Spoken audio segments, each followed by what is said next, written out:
Bismillahirrahmanirrahim. Assalamualaikum warahmatullahi wabarakatuh. Saya bermaksud menjawab pertanyaan atau mungkin tuduhannya, atau mungkin hujatan, atau mungkin penistaan. Gak tahulah maksudnya apa ya guys ya. Tapi nanti Anda bisa lihatlah, bisa dengar videonya setelah saya sampaikan ini.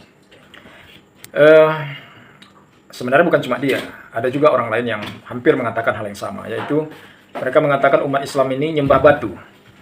Bahkan ada yang mengatakan Allah Subhanahu wa Ta'ala itu menjelma menjadi batu. Lalu itulah yang disembah oleh umat Islam. Batu yang dia maksud itu barangkali adalah Ka'bah, bangunan kubus segi empat yang dalamnya seperti rumah sebenarnya.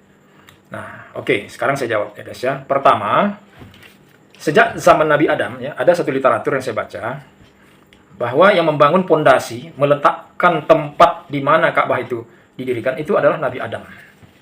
Jadi sejak zaman Nabi Adam sebenarnya sudah ada, tapi berupa pondasi. Nah, di zaman Nabi Ibrahim, Allah mewahyukan, mengilhamkan kepada Nabi Ibrahim untuk mendirikan satu bangunan. Ya, bentuk seni kualitas bangunannya tentu sesuai dengan zamannya. Nggak ada kan, seperti megahnya bangunan Menara Kembar misalnya di Petronas, ya kan, di Kuala Lumpur, ya kan, atau bangunan indah di Dubai, atau misalnya apa yang ditabrak pesawat itu di Amerika, ya kan. Pokoknya nggak seindah bangunan yang sudah mendapat sentuhan teknologi. Jadi dia hanya berupa bangunan segi empat dan dalamnya kosong. Kosong. Jadi kalau ada kursi, meja, bahkan kalau mau diberi tempat tidur juga nggak apa-apa sebenarnya di dalam itu. Cuma tempat tidur nggak ada. Kalau kursi, meja masih ada. Ya, kalau Anda lihat nanti bangunan Ka'bah itu, di dalamnya ada kursi, ada meja, ya. Ya sebenarnya lebih banyak kosongnya. Tapi di zaman itu, saya sudah diletakkan pondasinya oleh Nabi Adam, lalu dibangun di zaman Nabi Ibrahim. Lalu kemudian zaman berjalan, bertumbuh dan berkembang, sampai akhirnya di zaman Nabi Daud, di zaman Nabi Musa, di zaman Nabi Isa. Nah, mereka nggak tersentuh dengan persoalan ini. Nggak tersentuh dengan persoalan Ka'bah ini. Mereka berada di suatu tempat yang berbeda. Ya kan? Bahkan Nabi Isa sendiri, itu untuk Bani Israel kan, bukan di tanah Arab. Jadi di Israel sana, begitu kira-kira ya. Nah, kita hitung misal dari zaman Nabi Daud, Nabi Musa, Nabi Isa. Nabi Isa ke zaman Nabi Muhammad itu 500 tahun. Kalau ke zaman Nabi Musa itu lebih kurang 2.500 tahun, 2.000 sampai 2.500 tahun. Berarti kalau ke zaman Nabi Daud itu lebih kurang 6.000 tahun atau 5.000 tahun. Ya, lebih kurang ya guys ya. Oke, jadi Nabi dan Rasul sejak Nabi Adam sampai kepada Nabi Daud, Nabi Musa, Nabi Ibrahim, Nabi Ismail, Nabi Yakub, ya, Nabi Muhammad SAW, itu Tuhannya satu. Ajarannya bersumber dari Tuhan yang satu, yaitu mengajarkan tentang risalah agama agar manusia berserah diri, beriman, bertakwa, menyembah hanya kepada Allah Subhanahu wa Ta'ala, Tuhan yang esa, yang tidak ada Tuhan yang selain Dia, Tuhan tempat bergantung, tempat meminta, dan tidak ada yang menyerupainya. Itulah Allah Subhanahu wa Ta'ala. Jadi, karena Tuhannya satu, sumber wahyunya satu, maka perintahnya juga satu terhadap Ka'bah tadi. Ka'bah sejak zaman Nabi Adam sampai didirikan, dibangun oleh Nabi Ibrahim, nggak pernah ada satu kata, jangankan satu kalimat, di dalam Al-Quran, perintah Tuhan, di dalam hadis Nabi Muhammad SAW, bahkan dari Nabi ke Nabi, dari Rasul ke Rasul, 124.000 Nabi dan Rasul, tidak ada satu kata, tidak ada satu kalimat, sampai juga kepada zaman Khulafaur Rasyidin, sampai kepada zaman para ulama, tabi'an, tabi'ut, tabi'in, dan ulama sekarang ini, nggak ada satu kata pun yang memerintahkan manusia, siapapun dia, mau dia orang Islam, mau dia tidak Islam, agar menyembah Ka'bah itu, batu itu. Jadi dari segi ajaran tidak ada perintah, tidak ada suruhan, tidak ada kewajiban, tidak ada anjuran apapun bentuknya yang memberatkan maupun meringankan untuk menyembahnya. Itu satu. Ya, jadi tidak ada perintah. Yang kedua, justru yang ada adalah larangan. Dilarang manusia menyembah apapun selain Allah. Jadi kalau ada orang menyembah batu hitam, batu kubus, ya, batu seperti rumah zaman bahla, zaman dulu, ya mereka syirik, mereka musyrik. Dan itu tidak akan terjadi pada umat Nabi Muhammad kecuali mereka yang sesat, ya, kecuali mereka yang keluar dari ajaran Nabi Muhammad SAW. Jadi para nabi dan rasul 124.000 itu dan 25 nabi dan rasul yang wajib diimani atau diketahui oleh umat Islam ya sejak zaman Nabi Muhammad itu tidak ada yang menyembah Ka'bah, tidak ada yang menyembah batu. Lalu kemudian kenapa dicium? Apa salahnya mencium? Mencium itu bukan dalam artian orang menyembah batu. Kalau Anda senang kepada sesuatu, Anda cium, salah kan enggak kan? Tapi jangan bini orang Anda cium, itu masalah, ya kan? Atau anak gadis orang, ya kan? Atau laki-laki sama laki-laki ciuman seperti LGBT, ya jangan juga. Perempuan sama perempuan jangan juga, kan gitu. Itu beda kan? Jadi ciuman kepada batu itu hanya karena ya batu itu dianggap orang unik, berharga, mulia. Anda tahu nggak kisahnya? Di Ka'bah itu ada diletakkan beberapa butir batu kecil. Dulu dia agak besar dan dulu bentuknya warna putih dan bercahaya. Tapi sejalan dengan zaman, ya, batu itu berubah warna, guys. Yang tadinya cerah, putih, berkilau, menjadi hitam. Maka disebut Hajar Aswad. Tahu nggak apa artinya Hajar Aswad? Hajar Aswad itu artinya batu hitam, kecil-kecil. Ya, orang zaman sekarang, ya, saya pernah baca literaturnya, itu diduga batu meteor. Tapi orang-orang zaman dulu melihatnya sebagai seperti permata, gitu. Ya, nah, makanya berharga. Tapi dia bukan batu bumi. Mereka juga nggak tahu itu sumbernya dari mana. Makanya berharga, unik dia. Ditaruhlah di situ, di salah satu sudut segi 4 kan. Dia bangunannya kan segi 4. Salah satu sudut kanannya dibuat lubang besar, lalu ada tempat untuk batu itu di situ. Nah, dicium itu karena ya saking senangnya terhadap benda itu. Yang kedua, kenapa berharga batu itu sehingga kemudian dicium? Tahu nggak? Karena saking berharganya disenangi oleh mereka. Itu orang-orang Quraisy masa itu yang hidup di masa itu mereka pernah ingin meletakkan kembali batu itu ke dalam Ka'bah itu tadi, ke sudut segi 4. Ke sudut Ka'bah tadi.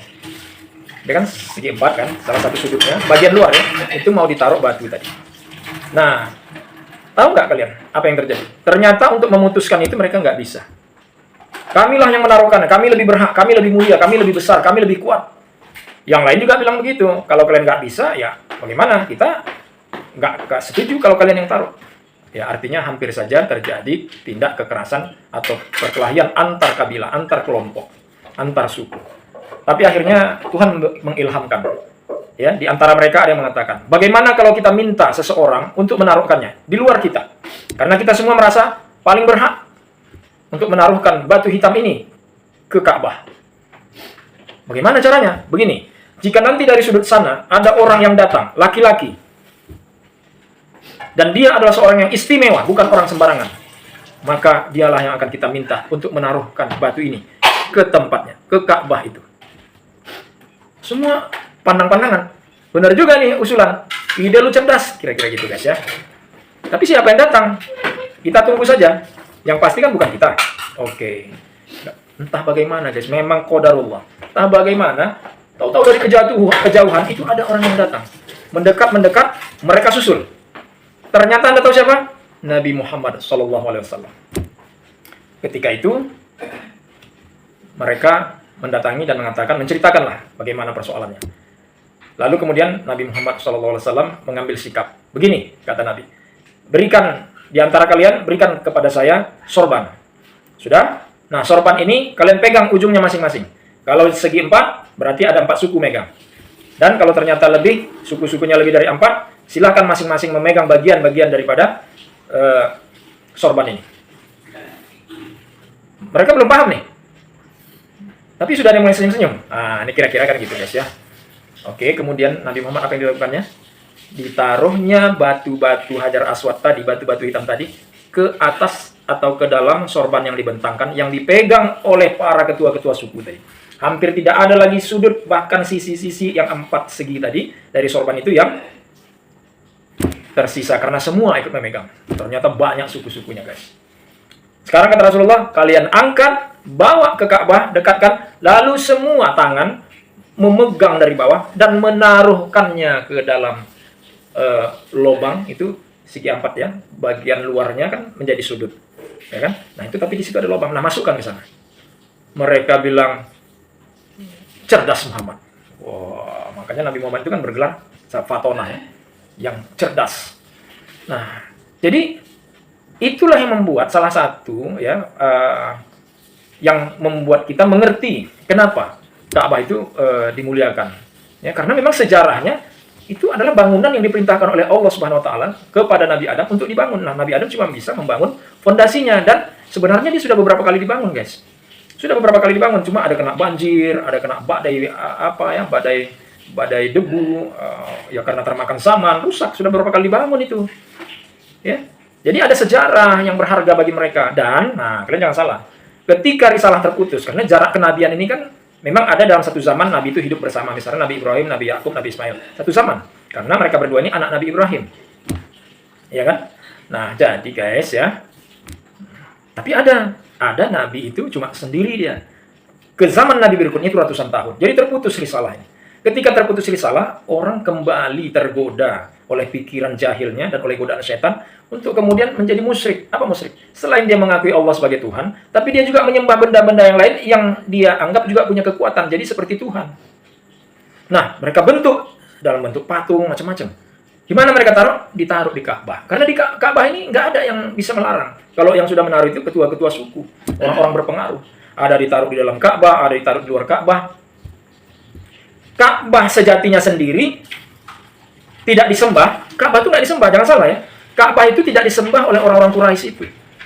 Tapi karena di situ, di sekitar, di luar maupun di dalam Ka'bah itu digantungin patung-patung berhala yang mereka sembah, akhirnya seolah-olah Ka'bah itu disembah. Padahal mereka sembah apa? Patung-patung tadi. Jadi jangan salah guys. Jadi tidak ada perintah menyembah Ka'bah itu atau batu-batu apa tadi? Hajarul Aswad. Nah, itu dari segi perintahnya. Ya, lalu dari segi pelaksanaannya, tidak ada satu orang pun umat Islam kalau ditanya, kau menyembah Ka'bah atau menyembah Allah? Dia akan bilang menyembah Allah. Kalau ada Anda tanya, oh KTP-nya Islam, dia orang Islam, ayahnya Islam, jangan-jangan ayah saya Ustadz, misalnya begitu. Nah, berarti dia jahil, kurang belajar, ya nggak bertanya, ya kan? Apa boleh buat? Ya belajar lagi. Ya memang salah, tapi apa boleh buat? Kalau memang itu kenyataannya. Jadi artinya perilaku orang itu nggak sama dengan ajaran. Ajaran bukan cuma tidak ada memerintahkan, justru malah kalau ada orang menyembah selain Allah, itu dosanya tidak diampuni kalau dia nggak bertobat. Itu dia akan kekal di dalam neraka. Gitu guys ya. Jadi ini bantahan terhadap orang yang mengatakan bahwa umat Islam atau ajaran Islam itu menyuruh menyembah Ka'bah atau batu hitam yang kalian bilang. Batunya sebenarnya nggak hitam guys. Yang hitam itu adalah batu Hajarul Aswad. Kalau Ka'bahnya nggak hitam. Ya enggak. Itu yang kalian lihat hitam itu kiswah. Gordennya itu gordennya. Ada kain yang menutupi warnanya hitam. Itu kain. Ya, kalau batunya sendiri apa ya warnanya? Abu-abu ya. Bisa aja dirubah jadi warna putih, bikin pakai tehel yang cantik, nggak apa-apa guys, nggak ada masalah. Cuma mereka mengikuti warna dasarnya sejak zaman dulu, ya. Oke ya. Jadi ini bantahan terhadap kalian ya, yang mungkin menganggap, menuduh, mencela dan lain sebagainya. Kalau umat Islam itu nyembah itu atau Tuhannya menjelma jadi batu lalu kalian sembah, nggak benar, itu fitnah.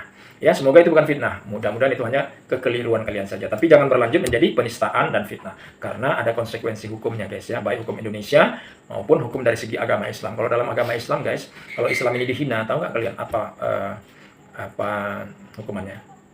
Tahu nggak? Tahu nggak? Kalau pakai undang-undang ITE ya, dia menghina menistanya melalui media elektronik, itu sekitar 4-6 tahun ya, kalau nggak salah ya, hukumannya ya. Ada KUHP-nya juga tuh. Selain undang-undang ITE ada KUHP-nya juga. Ya. Tapi kalau dalam hukum Islam guys, mau tahu nggak? Mau tahu apa nggak? Hah? Mau tahu atau mau tahu aja? Mau tahu banget? Gini guys ya, kalau orang menghina Islam itu hukumannya juga banyak kok. Cuma satu aja. Dibunuh guys. Jangan hina Islam. Jangan menghinanya, jangan menistanya. Karena hukumannya sangat berat. Walaupun Anda seorang Islam, Anda juga nggak boleh menghina Islam. Hukumannya sama. Dibunuh. Oke? Semoga bermanfaat. Assalamualaikum warahmatullahi wabarakatuh.